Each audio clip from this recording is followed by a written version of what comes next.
Shalom. First and foremost, I want to give all praise, glory, and honor to Yahweh Ba'Shem Yahweh Shai, Ba'Shem Rakakodash. I want to give double honors to the elders and apostles of Great Millstone who are well. Peace and salutations to the hopeful elect. It's your brother Shamania here today again, and I just want to give the part 2 of my second Esdras chapter 15 breakdown. So without further ado, let's get into it.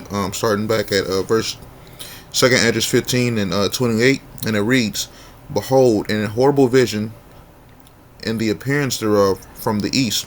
And that horrible vision that's being talked about right now is Jacob's trouble that was soon to pass. And to prove this, we can go to Daniel 12 and 1. And it reads, Daniel 12 and 1, "At that time shall Michael stand up, the great prince, which standeth for the children of thy people, and there shall be a time of trouble, such as never was since there was a nation, even to that same time. And at that time thy people shall be delivered, every one that shall be found written in the book."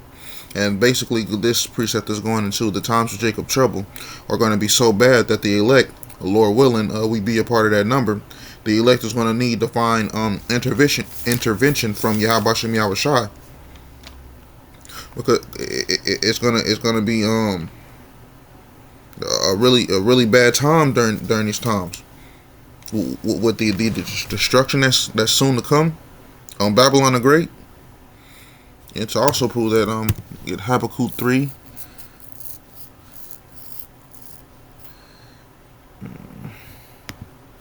Salakia.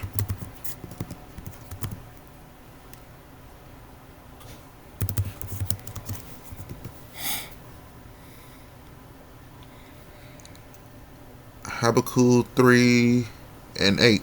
And it reads, "Was the Lord displeased against the rivers? Was thine anger against the rivers?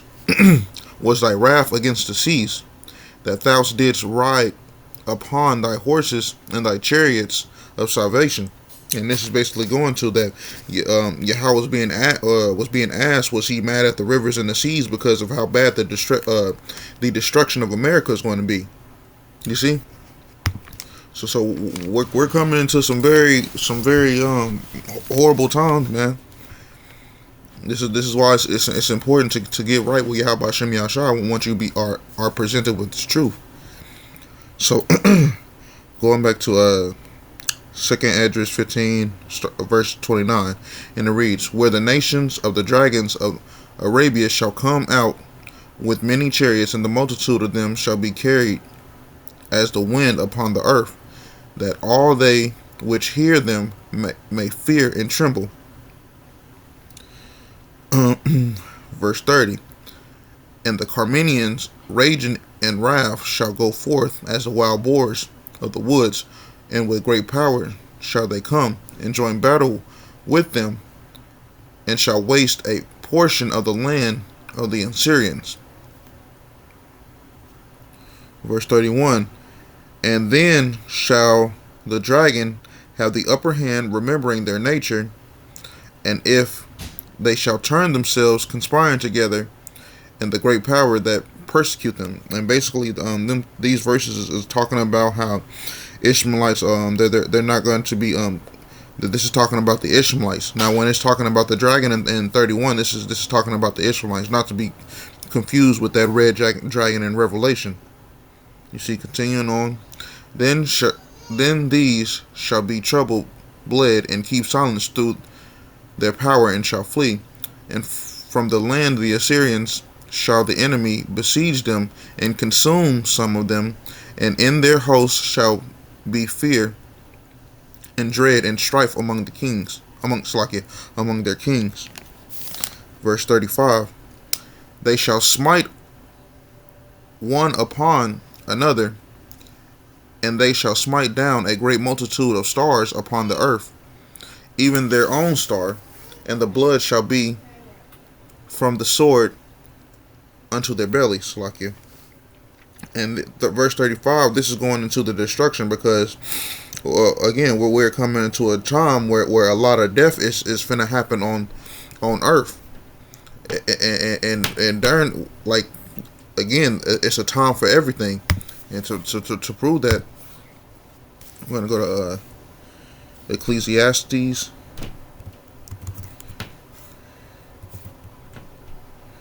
3.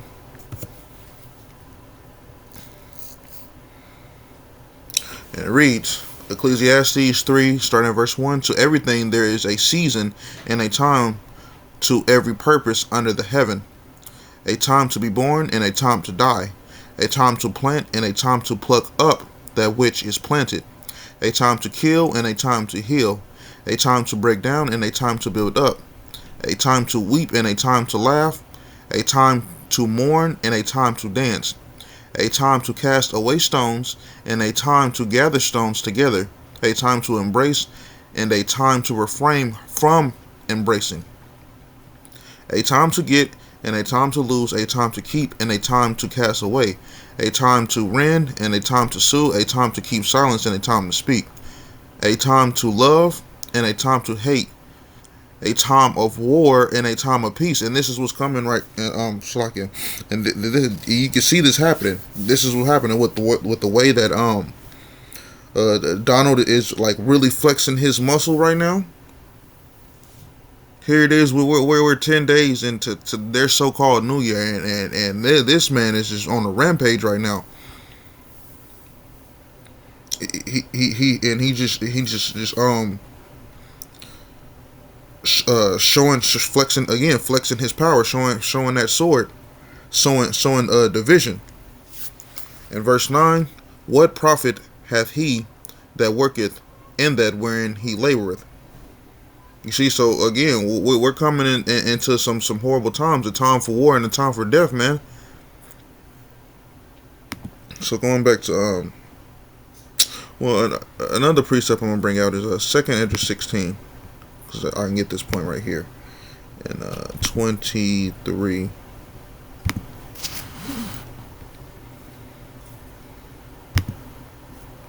And it reads, and the dead shall be cast, and the dead shall be cast out as dung, and there shall be no man to comfort them, for the earth shall be wasted, and the cities shall be cast down.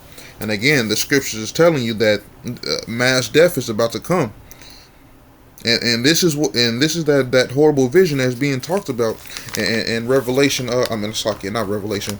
This is the horrible vision that was being talked about in verse 28 of 2 Esdras 15. You should see. And another precept to bring out is Matthew 24.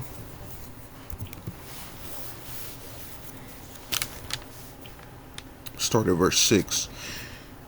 Matthew 24, verse 6. And ye shall hear wars and rumors of wars. See that ye be not troubled, for all these things must come to pass, but the end is not yet. For nation shall rise against nation, and the kingdom against kingdom, and there shall be famines and pestilences and earthquakes in diverse places. All these are the beginning of sorrows. And again, as you can see, what's happening now, all these other nations are gearing up, and they're bucking up against America. And this is what's about to happen soon. It's soon to come. World War III is soon to come, and we know that this is all a part of prophecy that it has to play out like this. WW3, that's one of the major prophecies that has to play out before the returning of Yahweh Shem Yahushai. So going back to Seslaki, oh shit, 2 Esdras 15 and 37.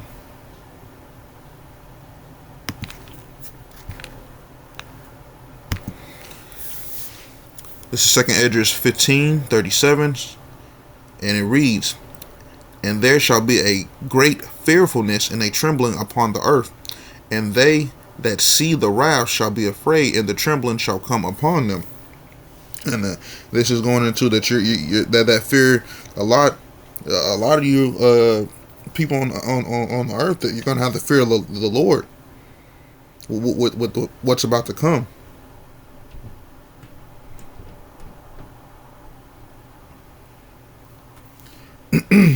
Shalakia, Shalakia. A lot of stuff that most people don't see on a daily basis that is going to be brought in front of their eyes. You know, again, mass killings, women being ravished, children taken. You know, things of that nature. And also another precept I can bring out is Jeremiah.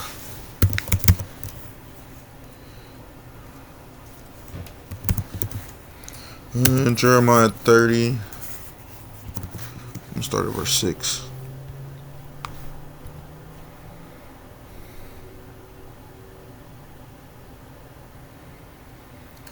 Okay, this is the book of Jeremiah 30, verse 6, and it reads, "As he now, and see whether a man doeth travaileth with child.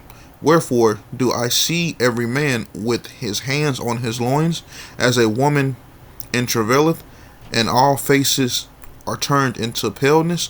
Alas, for that day is great, so that none is like it. It is even the time of Jacob's trouble, because he shall be saved out of it." And this is basically going to the time that we're coming in. You're going to have literal men scared shitless when these judgments come upon Babylon the Great. But us in the truth, we are preparing for ourselves for this, because this is what the elect will do. We get into these scriptures, we study, we're watching, being watchmen for what is about to happen, because we was blessed with this wisdom, knowledge, and understanding, and this truth is going to keep us sane during that time of Jacob's trouble. And another precept to bring back what I just said, back what I said, is Isaiah 33. Isaiah 33 and 6. "And wisdom and knowledge shall be the stability of thy times, and the strength of salvation." So like it. "And the strength of salvation, and the fear of the Lord is his treasure." And this is why we are being in this truth. While being in this truth is such a blessing, because we could have been still in the world, but instead Yahweh Shem Yahushai chose us to be a part of this. So going back to 2nd Esdras 15:38, "And then shall there come great storms from the south, from the north, and from and another part of the west." And this is going verse 38. This is going into the different militaries. Verse 39, "And a strong wind shall arise from the east, and it shall open, and the clouds which he raised up in wrath, and the stars stirred to cause fear toward the east, and the west wind shall be destroyed."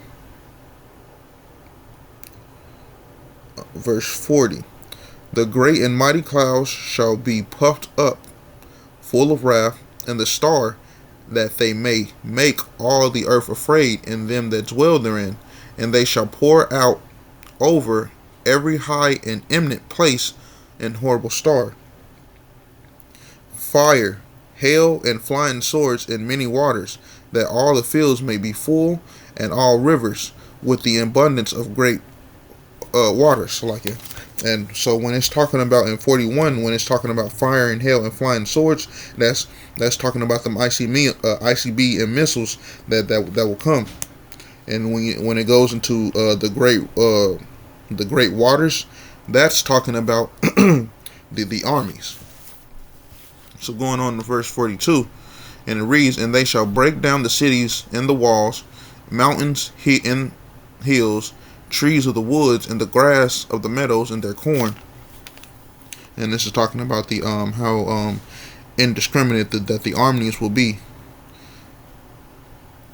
"And they shall go steadfastly unto Babylon, and make her afraid. They shall come to her and besiege her. The star in all wrath shall they pour out upon her.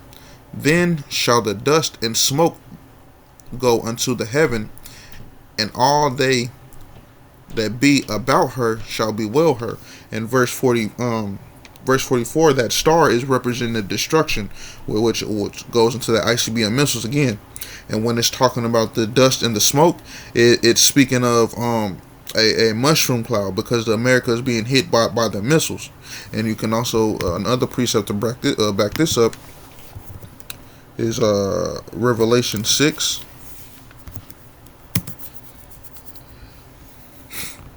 Revelation 6 and 13.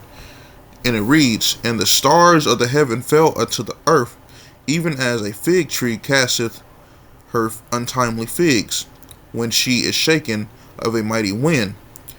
And the heaven departed as a scroll when it is rolled together, and every mountain and island were moved out of their places." So again, this is talking about that mushroom cloud that's going to be presented shown when them ICBM missiles hit America. You see? Oh, and we'll read this. "And all they that be about her shall bewail her." And what this is talking about, meaning that after America is destroyed, these Edomites, they're not going to be able to be rich off of America anymore. They're not going to be able to profit off of her. So continue on reading. "And they that remain under her shall do service unto them that have put her in fear. And thou, Asia, that art partaker of the hope of Babylon, and the art of the glory of her people." So now the focus is talking about these Asian countries right now. You see? Verse 47. "Woe be unto thee, thou wretched, because thou hast made thyself like unto her." Shalakia. Fucking, I did not mean it. Verse 47, "Woe be unto thee, thou wretched, because thou hast made thyself liken unto her, and hast decked thy daughters with whoredom, that they might please and glory in thy lover, which have always desired to commit whoredom with thee." And verse I can keep reading. And verse 48, "Thou hast followed her that is hated, and all her works and inventions. Therefore saith Yahweh Shem Yashai." So this is going, verse 48 and 47, this is going into how the Asian countries, that they are adapting the ways of Babylon. You see? Verse 49, "I will send plagues upon thee, widowhood, poverty, famine, sword, and pestilence, to waste thy houses with destruction and death." And so like, yeah. And because those Asian countries went and want to be like Babylon the Great, aka America, they're gonna get hit too. And not just Asia, them Asian countries, but right now what we're reading about, this is the focus is on them. So verse 50, "And thy glory of thy power shall be dried up as a flower, and the heat shall arise that is sent over thee. And thou shalt be weakened as a poor woman with stripes, and as one chastised with wounds, so that the mighty and the lover shall not be able to receive thee." And this is basically going to that whatever glory or power that those Asian countries had, following the ways of Babylon, is going to be brought down. And they're not gonna be that superpower that they imagine to be after the fall of Babylon the Great, which is aka America. So continuing on, 52, "Would I with jealousy have so proceed against thee, saith the Lord." And this is going back going back to focusing on Babylon the Great. And verse 53, and it reads, "If thou hast not always slain my chosen, exalting the strokes of thy hand, and saying over their dead, when thou wast drunken, set forth the beauty of thy countenance." And this is talking about Esau, what Esau Edom has done, here in Babylon to the Israelites, northern kingdom and southern kingdom. But it's, and that didn't happen just in Babylon, but it mainly did happen in Babylon. You see? Salakia. Verse 55. And it reads, the reward of thy whoredom shall be in thy bosom, therefore shalt thou receive recompense.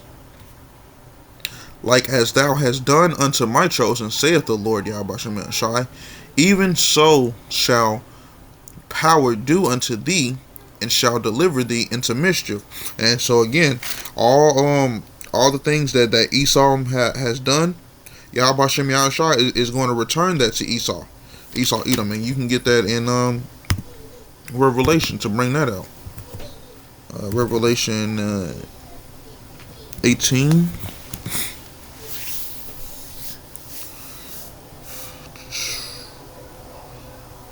This is Revelation 18 and 20. And it reads, rejoice over her, thou heaven, and ye holy apostles and prophets, for the Most High have avenged you on her. Verse 21, and the mighty angel took up a stone like a great millstone, and cast it into the sea, saying, thus with violence shall that great city Babylon be thrown down, and shall be found no more at all. So again, Yahweh Shem Yahushua is coming back to recompense Esau Edom for what they done to the children of Israel. Verse 57, and it reads, thy children shall die of hunger, and thou shalt fall through the sword.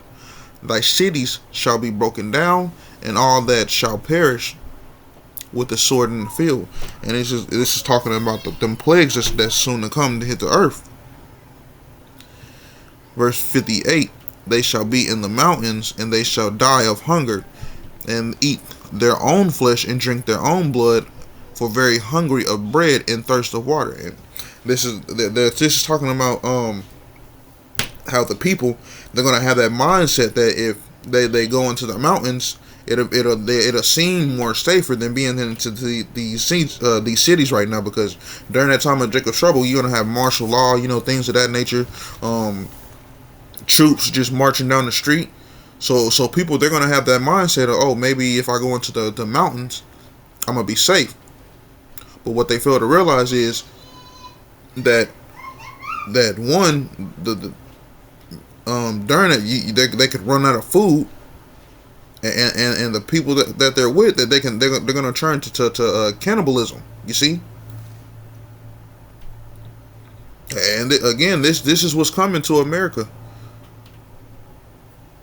Verse 59, and it reads, thou as unhappy shall come through the sea, and receive plagues again, and in the passage they shall rush on the idol city, and shall destroy some portion of thy land, and consume part of thy glory, and shall return to Babylon that was destroyed. And thou shalt be cast down by them as stubble, and they shall be unto thee as fire. And that sounds like Obadiah 1 and 18. That's a precept that came to mind right now. And it reads, and shall consume thee in thy cities, thy land and thy mountains. All thy woods and thy fruitful trees shall be burnt up with fire. Thy children shall they carry away captive, and look, thou hast cast, what thou hast. They shall spoil it and mar the beauty of that face. So again, this is what's coming to America soon to come, and you can see every day that we are getting closer and closer into that time. These prophecies are popping off the pages, and again, you cannot refute what's happening right now. So with that, I want to give all praise and glory and honor to Yahweh Ba'ashem Yahushai, Ba'ashem HaKakodash. I want to give double honors to the elders and apostles of Great Millstone who rule well. Peace and salutations to the hopeful elect. Lord willing, the rest of this lesson was edifying. Shalom.